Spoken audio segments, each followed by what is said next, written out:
আসসালামু আলাইকুম। সালাম আলাইকুম বাবু ভাই। ওয়ালাইকুম আসসালাম। একটা খাতা রেখেছি আপনার একটা অটোগ্রাফ নিব বলে। খুব অটোগ্রাফ শিখেন। দরকার নেই ভাই, অবশ্যই আমরা সামনাসামনি হব, একসাথে আড্ডা দিব। হোটেলে চলে আসেন, আড্ডা দিব। আর গান গাচ্ছেন, ভালো লাগছে। কে আপু আমরা আপনাকেও। মাশরাফি বিন মুর্তজার সাথে কথা বলছি। ও মাই গড! এবং মাশরাফি, অনেক অনেক অনেক থ্যাঙ্কস ভাইয়া, আমি আসলে অনেক ঋণী। না, রিনি আর কি আছে ভাই। না না ভাই, আমি আসলে কি বলে যে আমি ভাষা হারিয়ে ফেলেছি, যে আমরা আসলে বাংলাদেশের সবচেয়ে বড় নক্ষত্র আর কি বলা চলে, মাশরাফি বিন মুর্তজা। ভাই ভাই থাক ভাই, আমি আপনারে ফোন করছি কথা বলতে। আর যেটা হচ্ছে যে সবার প্রতি শুভকামনা থাকলো। আর বাবু থ্যাংক ভাইকে ইউ সো মাচ যেটা চিনি, ভাইয়া। আমি হাসানের গান শুনে বাবু ভাইকে চিনি প্রথম ক্লাস যখন 8-9 পড়ি। ওনার গলার সমস্যার কারণে এখন গাইতে পারে না। Exact. তারপর খুশি হইতাম যদি একটা হাসান ভাইয়ের গান শুনতে পারতাম।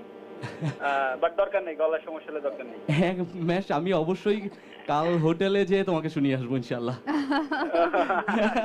হ্যাঁ, হোটেলে চলে আসেন পরশুদিন খেলা। সবার কাছে দোয়া প্রার্থী আমরা, আমাদের জন্য সবাই দোয়া করবেন যারা থ্যাংক আছেন ইউ সো স্টেজে। মাচ ভাইয়া।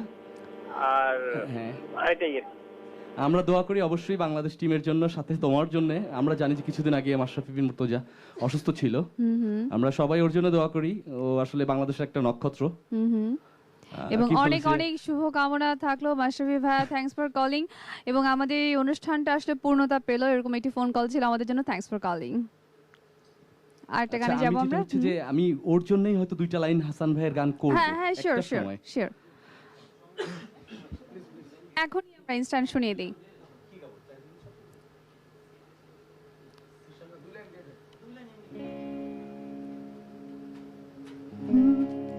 চারিদিকে উৎসব, পরিপূর্ণ নিয়ন আলোয় আমার পৃথিবী ঘিরে আসছে আধার কালো। সানায়ে সুর নিয়ে যাবে দূর, একটু একটু করে তোমায়। আজকে রাতে তুমি অন্যের হবে, ভাবতেই জল চোখ ভিজে যায়।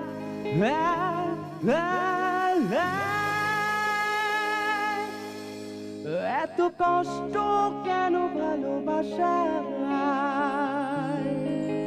কেন এত কষ্ট কেন ভালোবাসায়?